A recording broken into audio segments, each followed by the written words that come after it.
नंद बाबा से कन्हैया ने कहा, महाराज हमारे गोवर्धन नाथ की जरा एक बार पूजा करके देखो तो सही, कैसा आपको अनुभव होता है। अगर आपको मजा ना आए तो दोबारा मत करिएगा। तो नंद बाबा ने कहा कि भाई सारे ब्रज प्रदेश में दुहाई लगाई कि भैया अब की बार हम इंद्र की पूजा न कर पावे, हम असमर्थ हैं पूजा करवे में, अब की हम गोवर्धन नाथ की पूजा करेंगे।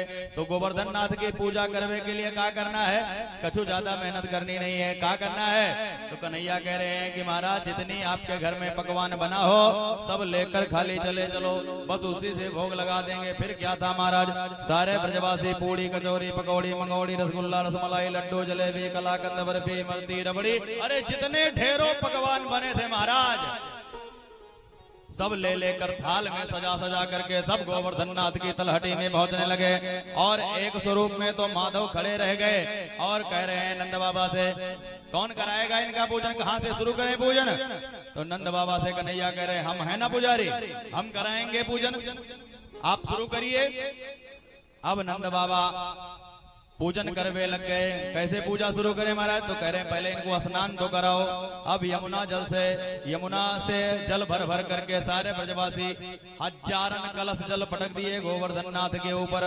और उनकी तो मूछों गीली ना भई महाराज, सारे ब्रजवासी थक करके हार करके किनारे बैठ गए। अरे कन्हैया ये तोरो 14 कोस को देवता, अरे हजार कलश जल पटक दिए महाराज, अभी तुम्हारे देवता की मूछों गीली ना भई, कितना स्नान कराएंगे महाराज, हम तो थक गए, क्या करें। कन्हैया ने कहा भाई अगर देवता को पूजा लेनी है, पूजा स्वीकार करना है तो वही कछु न कछु प्रबंध करेगा। तुम सब तो केवल आंख बंद करके हमारे देवता को प्रणाम करो। सारे ब्रजवासी नंद बाबा स्वयं हाथ जोड़ करके प्रणाम करवे लग गए गोवर्धन नाथ को। और जैसे ही आंख बंद करके हाथ जोड़ करके प्रणाम किया, सो मानसी गंगा प्रकट हो गई। प्रेम से बोल गंगा मैया की।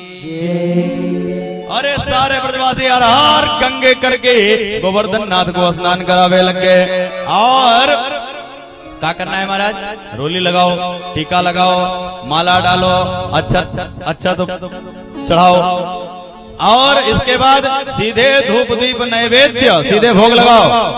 और एक स्वरूप में तो माधव वहां पर पूजा करवावे रखे, पंडित जी बनकर खड़े हैं पूजा करवा रहे हैं। और दूसरे स्वरूप से ब्रजवासी के मध्य ही माधव सबके बीच खड़े रहे। और दूसरा स्वरूप बन करके गोवर्धन नाथ प्रकट हो गए। लाओ ब्रजवासियों भोग। प्रेम से बोलो गोवर्धन नाथ भगवान की। नंद बाबा ने दाढ़ी पर हाथ घुमाई। इस इंद्र की दाढ़ी के ने पूजा करते हुए पूरी उम्र बीत गई, बुढ़ापा आ गया। वाने आकर आज तक कभी दर्शन न दियो। कन्हैया हो चाहे जो तेरे देवता में कछु न कछु चमत्कार तो है। देखो आज पहली बार पूजा करवे आए और आज ही प्रकट हो करके दर्शन दे रहा है। अब सारा एक ही प्लेट उठाते हैं महाराज और सारा एक साथ डकारवे लग जाते हैं। नंद बाबा करें कछु पर्दा वर्दा डालवे की तो जरूरत नहीं है, देवता को भोग लगे तो पर्दा डाला जाए। भगवान ने कहा नहीं नहीं, हमारे देवता चौड़े में ही भोग लगाते हैं, ऐसे खुले में ही। आप तो खाली ला लाकर पकड़ाते जाओ। और जैसे ही लाकर ब्रजवासी परात पकड़ाते हैं, थाली पकड़ाते हैं, तो एक ही बार में वो गोवर्धन नाथ डकार जाते हैं। श्री दामा आकर के भगवान के कान में बोला, अरे तेरा देवता कितने दिना का भूखा है भैया, इसके हाथ जो लगे सो डकार जावे। अरे कछु हम लोगों खाते भी प्रसादी वरसादी छोड़ेगा कि नहीं छोड़ेगा। कन्हैया ने कहा नहीं, सबको प्रसाद मिलेगा, परेशान कोई ना हो।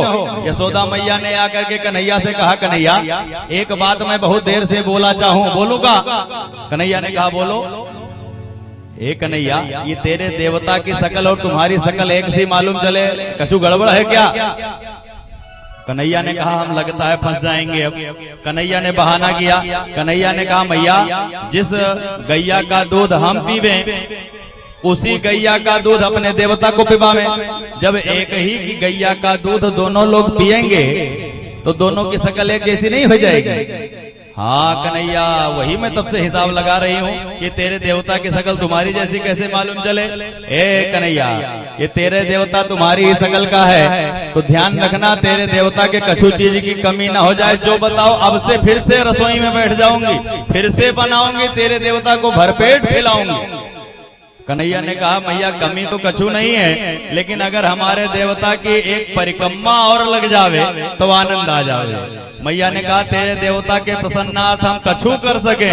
यशोदा मैया स्वयं आगे भई और सारे ब्रजवासियों को साथ में लेकर के गोवर्धन नाथ का परिक्रमा लगावे लग गई। यशोदा मैया आगे आगे चल रही हैं और सारे ब्रजवासी जितने ब्रजवासी हैं वो सब पीछे पीछे चल करके यशोदा मैया के साथ उस गोवर्धन नाथ की परिक्रमा लगा रहे हैं। हम यहीं से बैठे बैठे ही परिक्रमा लगाएंगे और हमारे मुख्य यजमान के प्रतिनिधि पूजन कर रहे हैं, उनके बड़े सुपुत्र गोवर्धन नाथ का पूजन कर रहे हैं और ये 56 भोग का बढ़िया दिव्य श्रृंगार गोवर्धन नाथ के ऊपर भोग लगा रहे हैं। हम इसका भी दर्शन करते रहेंगे और अपने इसी मानसी यात्रा से गोवर्धन नाथ का परिक्रमा लगाते रहेंगे। प्रेम से बोलो गोवर्धन नाथ भगवान की जय। मैं तो गोवर्धन को जाऊं